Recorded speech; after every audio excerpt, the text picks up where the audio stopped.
Bonjour, je suis Thierry Matusiak, architecte sécurité chez IBM France, et je vais vous présenter cet épisode de 5 minutes pour comprendre GDPR. GDPR, ça veut dire General Data Protection Regulation. Ce règlement européen contrôle les traitements de données à caractère personnel et définit les règles relatives à la circulation de ces données. GDPR concerne les entreprises européennes et les entreprises qui travaillent en Europe dès qu'elles traitent les données personnelles de citoyens européens. GDPR remplace une directive européenne de protection des données qui datait de 1995. Publiée en avril 2016, elle sera applicable au plus tard en mai 2018, ce qui laisse donc 2 ans aux entreprises pour s'y conformer. Attention, GDPR s'applique également aux traitements déjà existants, qui devront donc être réévalués. Les entreprises sont considérées comme responsables de traitement ainsi que leurs sous-traitants. Les commanditaires, on employait le terme de data controller, et les entreprises en charge de la réalisation, les data processors, partagent donc la responsabilité légale des traitements de données mis en place. Un point très important, le non-respect de GDPR sera passible d'amendes administratives pouvant atteindre 4% du chiffre d'affaires mondial ou 20 millions d'euros.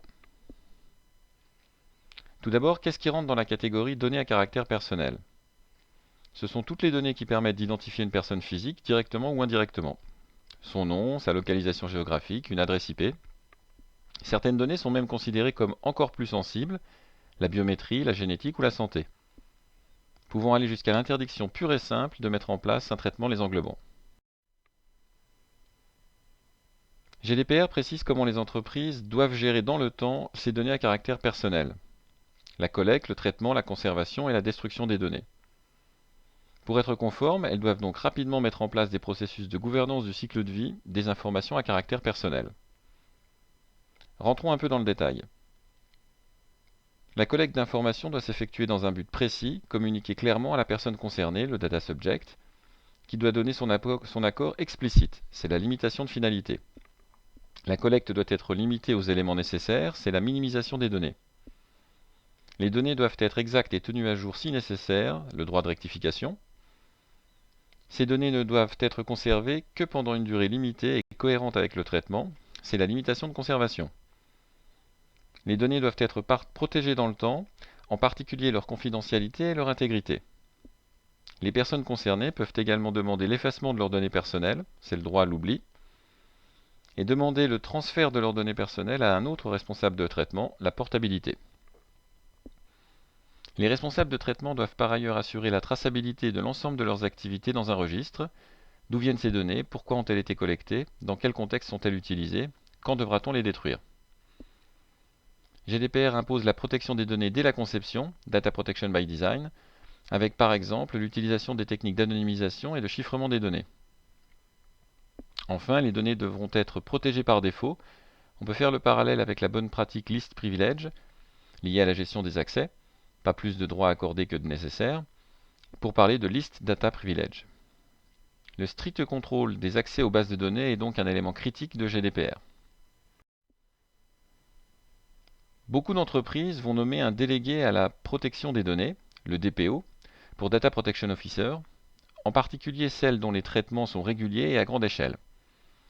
Il coordonne la mise en place et le respect dans le temps de GDPR au sein de son entreprise, en assurant un niveau de sécurité adapté aux risques. Chaque nouveau traitement doit donc donner lieu à une évaluation des risques. Un DPIA, pour Data Protection Impact Assessment, peut ensuite être réalisé avec l'autorité de contrôle pour valider la conformité de nouveaux traitements dont les risques apparaissent élevés. Chaque pays a mis en place une autorité de contrôle locale. En France, c'est la CNIL. Elle traite les demandes de traitement formulées par les entreprises, les fameuses DPIA, vérifie la bonne application de GDPR et sensibilise le grand public et les responsables de traitement. En cas de problème, le responsable de traitement doit avertir l'autorité de contrôle locale et la personne concernée. Ces processus de gestion des incidents devront donc en tenir compte. Pour le transfert des données à un tiers, 3 solutions existent. Un accord existe entre l'Europe et ce pays, comme le Safe Harbor avec les États-Unis avant qu'il ne soit dénoncé en 2015.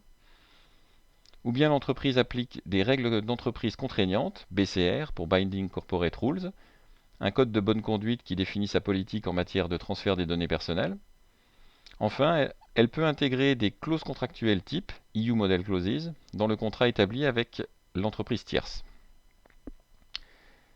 Voici donc un rapide tour d'horizon de GDPR, législation européenne de protection des données à caractère personnel, qui met en place un ensemble de contraintes que les entreprises doivent respecter pour traiter les données personnelles du grand public, sous peine de se voir infliger une forte amende. En espérant que cette vidéo aura pu démystifier GDPR, je vous dis à bientôt pour un nouvel épisode de 5 minutes pour comprendre.